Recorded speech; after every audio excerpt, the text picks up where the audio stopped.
Bismillahirrahmanirrahim. MCQs number 21. When a body is moving in a circle, then direction of linear velocity. जब body दायरे के अंदर move कर रही हो तो लीनियर वेलोसिटी की डायरेक्शन क्या होगी? Along the radius of circle, away the radius of circle, perpendicular to the radius, none of these. तो हमारा जो करेक्ट ऑप्शन होगा option number C, perpendicular to the radius. Particle जब दायरे के अंदर मूव कर रहा होता है तो लीनियर वेलोसिटी और रेडियस के दरमियान जो एंगल बन रहा होता है वो 90 डिग्री होता है, क्योंकि जो लीनियर वेलोसिटी है वो टेंजेंटल वेलोसिटी है और जो एंगुलर वेलोसिटी है वो along the axis of rotation होती है। MCQs number 22. As of a wheel turns through an angle, it lays out of tangential distance. S is equal to theta, S is equal to D, S is equal to pi, S is equal to R. Tangential distance S बताना है, theta जो हमारा है an angle है 1 radian है। तो हमारा correct answer है S is equal to R, option D. इस MCQs को अगर एक्सप्लेन किया जाए तो हमारे पास फार्मूला होता है S is equal to R theta, theta is equal to 1 radian, तो हमारा आंसर बनेगा S is equal to R। MCQ है 23। इसके अंदर पूछा गया है कि moment of inertia thin rod का क्या होगा। उसकी लेंथ L है। ऑप्शन ए है 1/2 ml², ऑप्शन बी है 2/5 ml², ऑप्शन सी है 1/12 ml², ऑप्शन डी है ml²। तो हमारा जो करेक्ट आंसर होगा ऑप्शन सी होगा 1/12 ml²। तो सॉल्यूशन के अंदर मुख्तलिफ मोमेंट ऑफ इनर्शिया दिए गए हैं, इनको मेमोराइज़ करना बहुत ज़रूरी है। सॉलिड स्फीयर का है, डिस्क का है, रिंग और होप का है, और इसी तरह हमारे पास थिन रॉड का मोमेंट ऑफ इनर्शिया है। MCQ नंबर 24 के अंदर पूछा गया है कि एक डाइवर है, उसकी स्पिन मोशन ज़्यादा है यानी कि एंगुलर वेलोसिटी ज़्यादा है, उसके मोमेंट ऑफ इनर्शिया पे क्या फ़र्क पड़ेगा?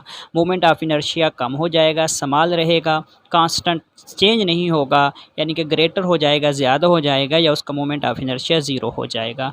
तो हमारा करेक्ट आंसर बनता है ऑप्शन ए, उसका मोमेंट ऑफ इनर्शिया समाल हो जाएगा, क्योंकि एंगुलर वेलोसिटी और मोमेंट ऑफ इनर्शिया के दरमियान रिलेशन इन्वर्सली प्रोपोर्शनल है। अगर एंगुलर वेलोसिटी इंक्रीज़ होती है तो मोमेंट ऑफ इनर्शिया डिक्रीज़ हो जाता है। MCQ नंबर 25 के अंदर बताया गया है कि एक लिफ्ट है वो फ्री फॉल होगी under the action of gravity, यानी कि लिफ्ट आज़ादाना तौर पर ज़मीन की तरफ आ रही है, तो एक्सेलरेशन पे क्या फ़र्क पड़ेगा? एक्सेलरेशन बराबर होगा टेंशन के, एक्सेलरेशन बराबर होगा ग्रेविटेशनल एक्सेलरेशन के, एक्सेलरेशन बराबर होगा रियल वेट के, एक्सेलरेशन ज़ीरो हो जाएगा। तो इस MCQs के अंदर हमारा करेक्ट आंसर है एक्सेलरेशन बराबर होगा ग्रेविटेशनल एक्सेलरेशन के, ऑप्शन बी, क्योंकि सोल्यूशन के अंदर बताया गया है कि लिफ्ट फ्री फॉल सिर्फ उसी वक्त होती है जिस वक्त टेंशन ज़ीरो हो। टेंशन उस वक्त ज़ीरो होती है जिस वक्त एक्सेलरेशन बराबर हो जाता है ग्रेविटेशनल एक्सेलरेशन के। MCQ नंबर 26 के अंदर पूछा गया है कि आप सरफेस से नीचे की तरफ जा रहे हैं तो जी की वैल्यू के ऊपर क्या फ़र्क पड़ेगा? जी की वैल्यू इंक्रीज़ होगी, जी की वैल्यू डिक्रीज़ हो जाएगी, जी की वैल्यू रिमेन सेम यानी कि कोई फ़र्क नहीं पड़ेगा, और ऑप्शन डी है नन ऑफ दीज यानी कि ऊपर तीनों ऑप्शन में से कोई ऑप्शन भी नहीं है। तो हमारा जो करेक्ट आंसर होगा ऑप्शन बी होगा, जी की वैल्यू डिक्रीज़ हो जाएगी। अकॉर्डिंग टू फार्मूला देखा जाए तो value of g with altitude अलग फार्मूला होता है, value of g with depth अलग फार्मूला होता है। हमने जी की वैल्यू देखनी है वैल्यू ऑफ जी विद डिपेथ, जो फार्मूला आपको सामने नज़र आ रहा है, जैसे जैसे आर डिक्रीज़ होगा तो जी की वैल्यू है वो भी डिक्रीज़ होती जाएगी। MCQ number 27, the value of G is not affected by, G की वैल्यू पे किसी किस्म का कोई असर नहीं होता, एल्टीट्यूड के लिहाज से असर नहीं होता, लॉन्गिट्यूड के लिहाज से असर नहीं होता, लैटीट्यूड के लिहाज से असर नहीं होता, या डिपेथ के लिहाज से जी की वैल्यू चेंज नहीं होती, जी की वैल्यू वही रहती है। तो हमारा जो करेक्ट आंसर है लॉन्गिट्यूड, जी की वैल्यू नॉट इफेक्टेड है लॉन्गिट्यूड के लिहाज से, क्योंकि हम एल्टीट्यूड और डिपेथ के लिहाज से अच्छी तरह वाकिफ़ हैं, इन दोनों की वजह से जी के ऊपर फ़र्क पड़ता है। लॉन्गिट्यूड के लिहाज से देखा जाए तो ज़मीन की रोटेशन ईस्ट टू वेस्ट बनती है जिसकी वजह से पोल डिस्टर्ब नहीं होते, जबकि लैटीट्यूड के लिहाज से नॉर्थ टू साउथ जिसकी वजह से पोल डिस्टर्ब होती हैं। इसी वजह से लॉन्गिट्यूड की वजह से जी की वैल्यू पे कोई फ़र्क नहीं पड़ता। MCQ number 28, according to Newton the gravitation is the, Newton के मुताबिक ग्रेविटेशन के अंदर क्या प्रॉपर्टी पाई जा रही है कि वो पार्टिकल को अपनी तरफ अट्रैक्ट कर रहा है? इंट्रिंसिक प्रॉपर्टी है, एक्सट्रिंसिक प्रॉपर्टी है, बोथ ए एंड बी है, नन ऑफ दीज है। हमारा जो करेक्ट आंसर है ऑप्शन ए होगा इंट्रिंसिक प्रॉपर्टी। इंट्रिंसिक प्रॉपर्टी से मुराद अंदरूनी प्रॉपर्टी है। एक तो ज़मीन एक मैसिव बॉडी है, दूसरा इसकी अंदरूनी प्रॉपर्टी है जिसकी वजह से ये पार्टिकल को अपनी तरफ अट्रैक्ट करता है। MCQ number 29, dimension of angular displacement is, angular displacement की डायमेंशन क्या है? Option A capital L, option B L T -1, option C T की पावर -1, डी है नो डायमेंशन डायमेंशन लेस। हमारा जो करेक्ट आंसर है option D dimensionless. According to formula S is equal to R theta, theta is equal to S over R. Circumference S और radius R दोनों का unit same है, जिसकी वजह से एंगुलर डिस्प्लेसमेंट की कोई डायमेंशन नहीं है। MCQ 30, हमने मोमेंट ऑफ इनर्शिया मालूम करना है। 100 kg एक स्फेयर है जिसका रेडियस भी दिया गया है 5 सेंटीमीटर है। सेंटीमीटर को मीटर के अंदर कन्वर्ट करना बहुत ज़रूरी है। मुख्तलिफ ऑप्शन हमारे पास गिवन है। 0.1 kg मीटर स्क्वायर, 0.01 है, 5 kg मीटर स्क्वायर है, 2.5 kg मीटर स्क्वायर है।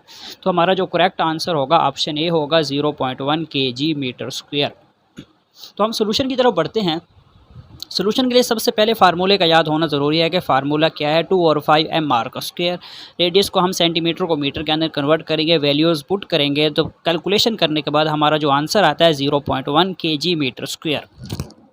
MCQ 31 के अंदर पूछा गया है कि maximum number of satellite required to cover the whole earth. पूरी अर्थ को कवर करने के लिए हमें कितनी सैटेलाइट की ज़रूरत होगी? 4 सैटेलाइट की होगी, 3 की होगी, 2 सैटेलाइट की ज़रूरत होगी या 5 सैटेलाइट की ज़रूरत होगी? हमारा जो करेक्ट आंसर है ऑप्शन बी है 3 सैटेलाइट की ज़रूरत होगी। सबसे अहम बात इसके अंदर, सबसे अहम और ज़रूरी बात यह है कि हमने इसको लॉन्गिट्यूड के लिहाज से रखना है और 120 डिग्री पे रखना है। अगर हम 120 डिग्री पे रखें तो पूरी अर्थ को सिर्फ 3 सैटेलाइट कवर कर सकती हैं। MCQ 32 के अंदर पूछा गया है कि जो स्पेसशिप है उसके अंदर आर्टिफिशियल ग्रेविटी कैसे क्रिएट होगी?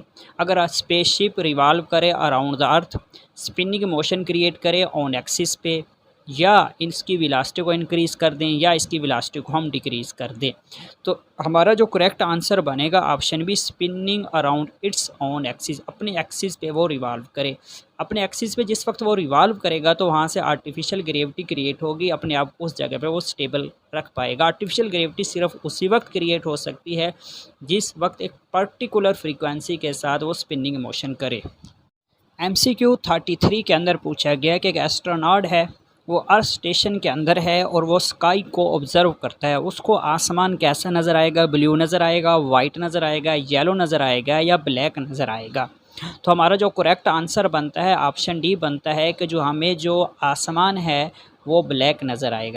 हमें ब्लैक इस वजह से नज़र आएगा क्योंकि स्पेस के अंदर किसी किस्म के कोई पार्टिकल मौजूद नहीं है, एयर पार्टिकल मौजूद नहीं है, किसी किस्म की स्कैटरिंग नहीं होगी। जब स्कैटरिंग नहीं होगी तो कोई किसी किस्म की कोई लाइट एस्ट्रोनॉट खलाबाज तक नहीं पहुंच पाएगी, जिसकी वजह से वो स्काई को ब्लैक ऑब्ज़र्व करेगा। MCQ 34 के अंदर पूछा गया कि डाइवर है, उसका कोई ना कोई वेट है, वो नीचे की तरफ आ रहा है 9.8 मीटर पर सेकंड स्क्वायर के एक्सेलरेशन के साथ आ रहा है। उसका एपरेंट वेट क्या होगा? वेट पूछा है, इससे मतलब एपरेंट वेट है, उसका एपरेंट वेट क्या होगा? तो हमारा जो ऑप्शन होगा, जो ऑप्शन सी होगा, यानी कि एपरेंट वेट 0 होगा।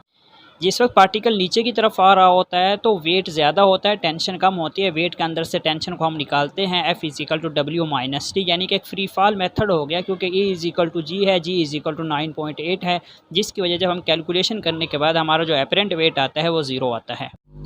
MCQ number 35, a ring, a disc and a solid sphere have same mass and radius, which of them have largest moment of inertia? एक रिंग है, डिस्क है और सॉलिड स्फीयर है जिसका सेम मास है और same radius है। उसमें सबसे ज़्यादा मोमेंट ऑफ इनर्शिया किसका है? डिस्क का है, रिंग का है, सॉलिड स्फीयर का है, सबका सेम है। जो हमारा करेक्ट ऑप्शन है ऑप्शन बी होगा, रिंग का मोमेंट ऑफ इनर्शिया सबसे ज़्यादा है। सोल्यूशन के अंदर मुख्तलिफ मोमेंट ऑफ इनर्शिया दिखाए गए हैं। थिन रॉड का है, हुप और रिंग का है, डिस्क और डिस्क या सिलेंडर का है, सॉलिड स्फीयर का है। तो सबसे ज़्यादा largest moment of inertia is ring और अ हुप।